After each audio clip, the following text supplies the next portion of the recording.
It's preparing the live stream.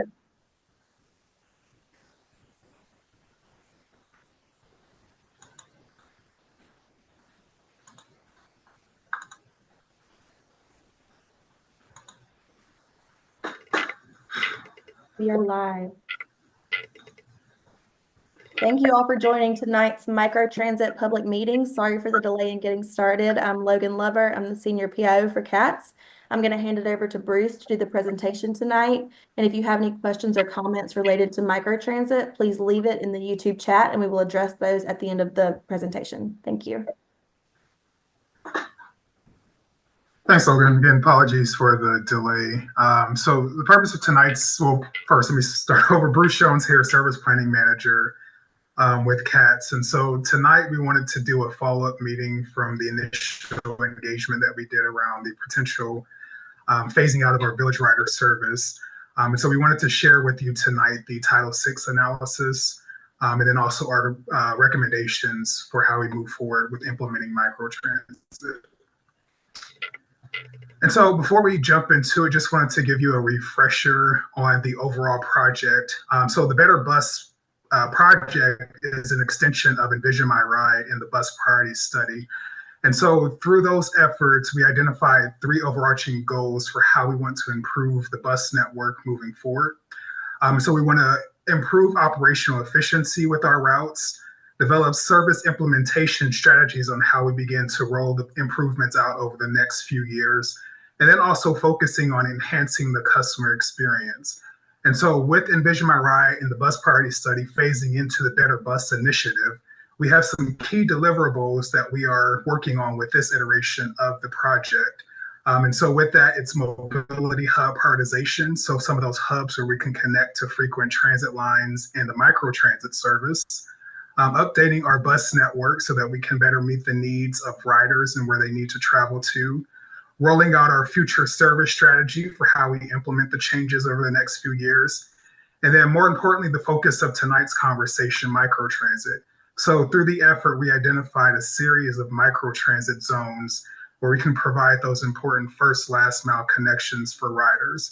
And so tonight we'll be sharing more information on what that means for the North Mech area with that microtransit zone. And so just to give you a refresher on what microtransit is, so the easiest way to think of it is a hybrid between maybe a Lyft and Uber program and transit. So the convenience with microtransit is that we operate with smaller vehicles, and it's also an on-demand service. And so with that, we're able to provide those critical first last mile connections between frequent transit and the destinations that individuals travel to. And so because we're using smaller vehicles as well, we get more flexibility and being able to take individuals to the destinations and dropping them off and picking them up closer to where they're actually traveling to. And so as I mentioned too, this connects riders to frequent transit routes, including some of the North Mech Express routes, so the 77X, the 48X, and 63X.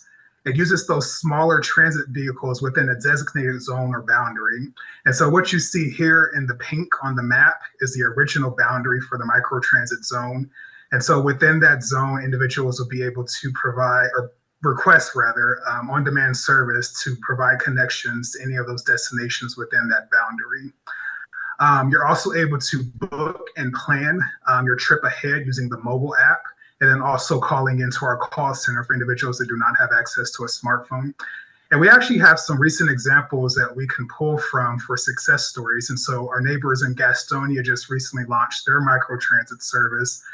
We also have some other examples in North Carolina, including Wilson, North Carolina, which completely converted their bus system into a microtransit service. And so using some of those examples from our neighbors and then also some success stories from across the country, we developed our initial strategy for how we want to roll out microtransit service in the Charlotte area. And so when we look at how to use microtransit, so essentially, like I mentioned before, it provides that flexible service.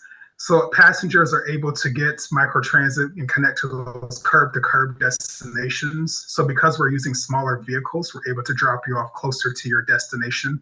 And then also providing those connections to some of our hubs and park and rides so you can connect to the 77X and other express routes as well.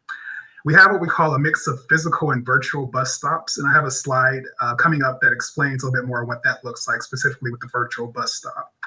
And as I mentioned too, we do have flexible ways in which you can book microtransit. So we have same day bookings through the CATS Pass app or by calling into the call center to request your ride to be picked up and dropped off at a specific location. So the overall goal of microtransit is providing that flexible service for individuals in the North Mech area. And so as I mentioned, we'll have a mix of physical and virtual stops with microtransit. And so for the physical locations, we'll still pretty much identify locations at some of the key hubs. So that includes some of our high ridership stops throughout the North Mech area. It includes some of the key destinations such as Ada Jenkins Center, the Brighton Town Center, some of our park and rides, and other major retail destinations as well, including Birkdale Village. We'll have some virtual stops as well. And so what that essentially means is that individuals will be designated, or when they book the trip, it'll tell them to go to a specific area, and that'll be their designated pickup area. And so it will be determined at the time of booking. So you may book a trip from your residential area, and it may tell you to travel to the corner of your street. And then for your drop-off location, it may be closer to the destination that you need to go. And I mentioned Birkdale Village as an example. And so being able to provide the flexibility of actually dropping passengers off within the shopping center so they can get to their destinations. As I mentioned, it provides that greater flexibility for passengers. And so as we continue to identify locations, we'll be conducting engagement with the town staff and then also the public as well, so that we can identify some of those additional pickup and drop-off zones as needed.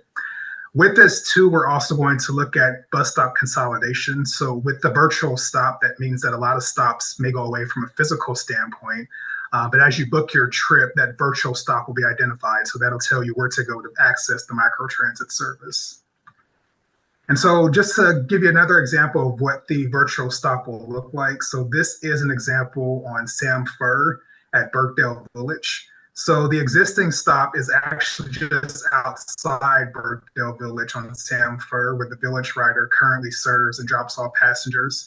The benefit of microtransit is because we're using the smaller vehicles that provides flexibility, we're able to now enter Birkdale Village and drop individuals off closer to the destinations and shops within that vicinity as well.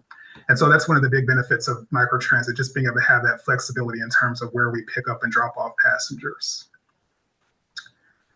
And so just to give you an overview of the service rollout, so we're looking to start microtransit in early 2025. It will operate 7 days a week. We are proposing the fare for microtransit be the same as our local fare, so $2.20. We are saying that we do have a wait time of no longer than 30 minutes, so that provides greater flexibility, more so than the Village Rider service, which currently operates every 60 minutes. As we initially roll out microtransit, it will overlap with the existing bus service. So we will keep the 97, 98, 99, and also the 290 at the beginning when the microtransit service launches. But eventually we do propose to phase those routes out in summer to late 2025. And so just as a refresher, we did some initial public engagement in September of this year. We did some direct rider engagement at the park and rides and also North Lake Mall at end of August and beginning of September. We held 2 public meetings, one at the Davidson Town Hall on August 29th, and then also a virtual meeting September 4th. And so the purpose of this meeting, as I mentioned, is to share with you the Title VI analysis for the proposed phasing out of the Village Rider routes in the 97. And so before we get there, just want to give you a snapshot of the routes that currently serve the North Mech area. And so we have the Village Rider routes, as I mentioned before. So those are routes 97, 98, and 99. Those are the routes that you see in green on the map here. So they currently operate every 60 minutes, 7 days a week. Currently, we average about 4 to 6 passengers per trip on the routes. And we do also provide what we call a deviated service. And so that black outline that you see on the map is a deviated service that we provide up to 3/4 of a mile away from the actual route. And so with this, it operates similar to microtransit. The biggest difference is you have to book a day in advance, and it's not as flexible because we're using a traditional bus to provide those deviations. And then also it has to be pre-approved by our operations team before we actually guarantee pickup and drop off at that location. And then one of the other trade-offs with this is that you also have to call that in every day prior to you requesting the service. So the day before that you actually need the service, you have to call that in to request that in order for us to deviate off of the route. We also do provide service via the 290 Davidson shuttle. So this is a peak hour shuttle that operates in the mornings and then also afternoons and evenings, weekdays only. We currently provide 4 trips in the morning and 4 trips in the evening on that route. And we average about 3 passengers per hour along that service. And it travels between downtown Davidson to serve the parking lot so we can connect individuals to the 77X. And then also service along Concord Road. And so just to share with you the Title VI approach and analysis. And so we are proposing, as I mentioned before, to phase out routes 97, 98, 99, and then also the 290, and then also launch our new microtransit zone in early 2025. And so because we are proposing to phase out the 97 Village Rider routes, 97, 98, 99, then also the 290, we have to do what we call a Title VI service change analysis. And so this is a federal requirement from the FTA, or Federal Transit Administration, and it aligns with our current Title VI program and policy within CATS as well. And so with this current policy, we have to determine if the proposed change is considered a major or minor change. And so if it's a major change, we have to evaluate the proposed changes for the following. So a disparate impact on minority riders, and then also evaluate it for a disproportionate burden on low-income riders. And so how we define a major service change is any change that impacts 25% or more of the revenue hours or revenue miles for a specific route or the overall system. And so whenever we do have a major service change, we do follow the following steps that you see here outlined in the bullet points. So we do an assessment of the effects of the proposed change on minority and low-income populations using our available ridership data, and then also demographic data from the census. We do an analysis of information gathered from rider surveys or public input. So the input that you are providing tonight and through our public survey will go into that Title VI analysis as well. We demographically map the service area or planning area and identify the census tracts with a percentage of minority or low-income populations at or higher than the demographic thresholds as defined by our CATS 2022 survey. And I go into that a little bit more on what that means in the next slide. We do an assessment of the available service alternatives. We determine if it is a disparate or disproportionate impact that will preclude the organization or CATS from implementing the service change. And then we also implement what we call a mitigation, or we describe a mitigation to offset the negative impacts of proposed service change if we do find that it has a disparate or disproportionate impact on minority and low-income communities. And so because we are recommending to phase out the Village Rider routes and then also 290, they all qualify as a major service change because it does impact 25% or more of those routes, revenue miles, and also hours.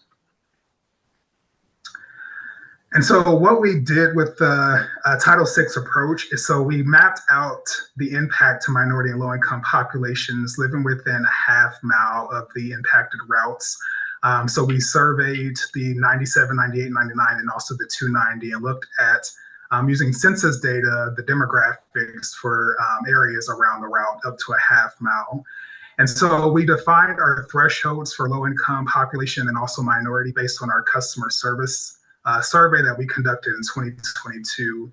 And so we looked at the demographics of our current ridership and found that based on that, we determined our thresholds for where we'll be able to either make changes and what we have to meet in order for it to be a disparate impact, in order for us to avoid having a disparate impact or disproportionate burden. And so with that, we found that for the minority population, if it's less than 59%, there is no disparate impact. And then for low income, if it's less than 18.8%, there's no disproportionate burden. And again, those thresholds were defined based on our CATS customer service survey and the demographics of our current system. And so with that analysis, we found that there's no disproportionate burden or disparate impact due to the discontinuation or phasing out of the Village Rider routes. So we saw that with the minority population, we're well below that threshold of 59%. And so what you see here on the chart, if we were above that threshold of 59%, then that would mean that it would be a disparate impact on minority populations. And then similarly for disproportionate burden, if we were above that 18.8% for low income population, that would trigger a disproportionate burden. But based on the analysis, we're well below those thresholds. And so we are moving forward with our recommendation to phase out the Village Rider routes and then also the 290 and replace them with microtransit service in late 2025. And so as I mentioned, with the recommendations, so we're recommending launching microtransit in early 2025. We're targeting February. Of course, we'll be sharing more information on the official launch date as we get more information on that. And we'll be doing a public engagement educational campaign on the service as well. We are also making the recommendation to expand the zone to maintain the connection at North Lake Mall. And so what you see here on the gray map, or in the gray area that's shaded a darker color, that's the boundary that we are proposing. And that extends further down so that we can capture North Lake Mall and some of those other key destinations that Village riders currently connect to in Charlotte as well. We are, as I mentioned, operating microtransit in parallel with the existing Village Rider service en Route 290 at the launch in early 2025. But we are making the recommendation to phase it out in mid to late 2025 and replace that with full microtransit service in the area. And so just wanted to give you a timeline of next steps as well. So we are working with our vendor to finalize our agreement in fall of this year. We hope to have that solidified in the next few weeks or so. And then we'll conduct our additional stakeholder and public outreach in fall and winter of this year, and then also develop a marketing campaign prior to launch so that we can begin our educational outreach and engagement to make sure that we're getting the word out about the service and then also educating riders on how they can take advantage of it. As I mentioned before, we are launching the service in February 2025. And then in mid to late 2025, we're recommending that we phase out the Village Rider service in 290. And then some of the ongoing initiatives that will happen in parallel with the microtransit launch will be a study of our fare options through our upcoming fare study. And then also looking at potential for travel training. And so that's essentially a program that we provide where we work with individuals, small groups, and businesses to educate them on how to utilize CAT services. So it's not limited to microtransit, but we want to make sure that we definitely get the word out that they can take advantage of this program to educate them about microtransit. But if you have any requests for us to do a travel training for the system overall or specific areas, you can contact our customer service department, and then they can put you in contact with our travel training group. And then we can make sure that we set that up so that we can get that rolling for you. And so the next thing that we definitely want you to do, as I mentioned, as a part of the Title VI process, we do collect information from feedback from the public so that we can include that in our analysis as well. So we do highly encourage you to complete our survey. So there's a couple of ways that you can complete it. You can either visit publicinput.com /MT survey, or you can scan the QR code here. We've also advertised this on our social media channels and on the project website as well. But we do highly encourage you to take advantage of the opportunity and complete the survey as well. And I do want to make one note. We will be at the Huntersville Town Hall tomorrow from 10 a.m. to 2 p.m. And so that's additional opportunity for you to come out and provide input and speak with the project team and leave your feedback that way. And so that concludes the presentation that I have, but I'll leave this screen up just so you can scan the QR code and also have that survey link. But I'll transition it back to Logan so we can go through any Q&A or questions that might be in the chat.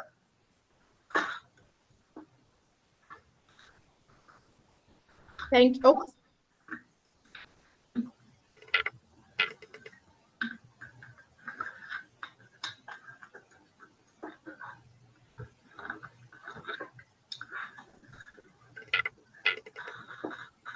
Thank you, Bruce.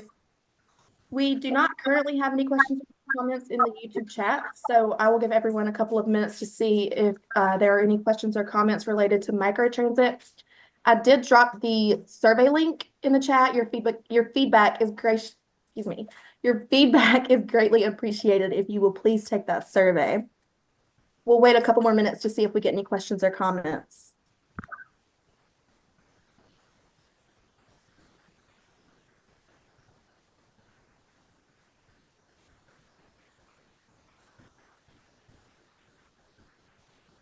And I will say again, just for those that may have missed it, we will be at the Huntersville Town Hall tomorrow morning at 10 a.m. until 2 p.m. So if you're able to attend that meeting, we do highly encourage that. You can speak to us and learn more about microtransit and what it means for the North Mech area, and then also provide your input that way. And I'll also add too that we will be conducting onboard surveys on select trips. So we'll be riding the bus and completing the survey as well, just to get additional input. So be on the lookout for that as well. I'm putting that information in the chat too, Bruce. We do have a question.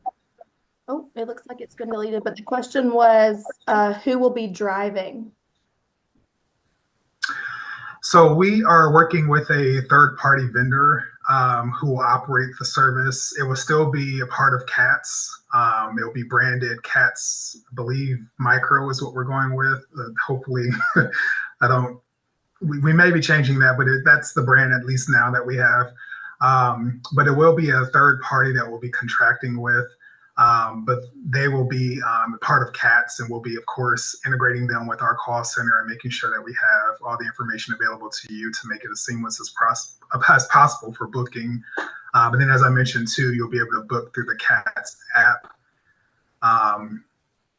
as well to provide that service. Thank you, Bruce. If we want to wait like 2 more minutes to see if there are any questions or comments, we'll do that.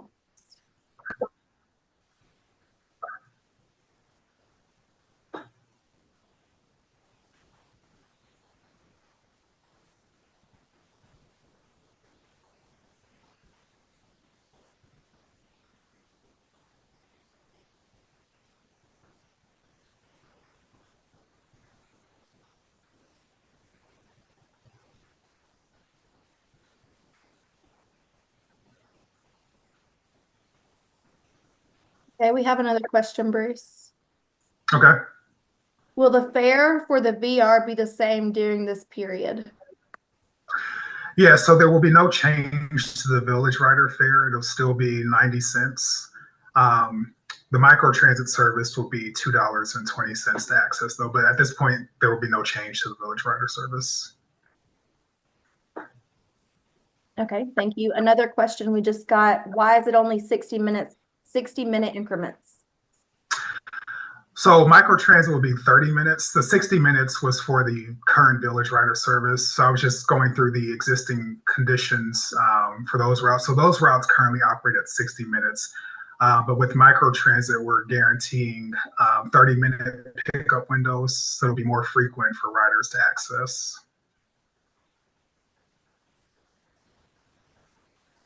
Okay, thank you. I also put in the chat the webpage for Microtransit. If you're watching this at a later date and have any questions or comments, you're welcome to visit that page and ask your questions or comments with the email there.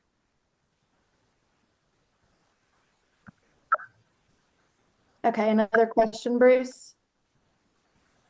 Can you transfer from micro to bus at North Lake? Yes, so you'll be able to transfer, and since it will be, excuse me, the same fare, it'll be a free transfer. And so you can make that connection from, assuming if you're going to North Lake, you can make that connection from the Village Rider service to Route 7. If you do connect to the express route, there is a slight upcharge just to pay the difference in fare for that. But if you're transferring between microtransit and local service, it'll be the same, or it'll be a free transfer rather.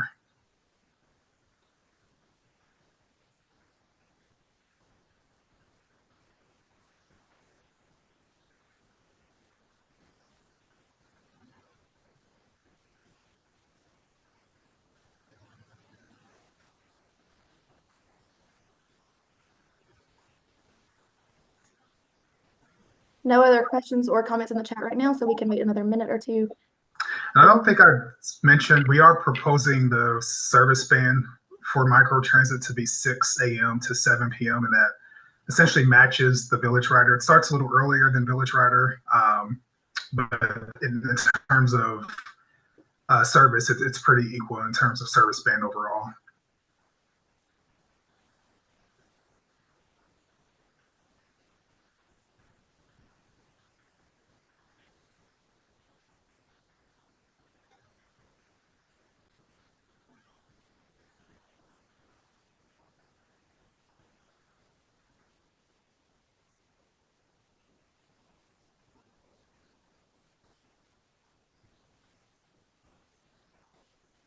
All right, I'm not seeing anything else. If we can go ahead and wrap up the meeting. Are you good with that, Bruce?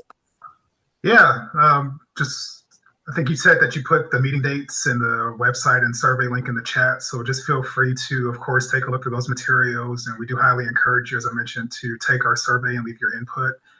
So we'll use that with our analysis and roll that in. So your feedback is definitely very valuable for this process as well.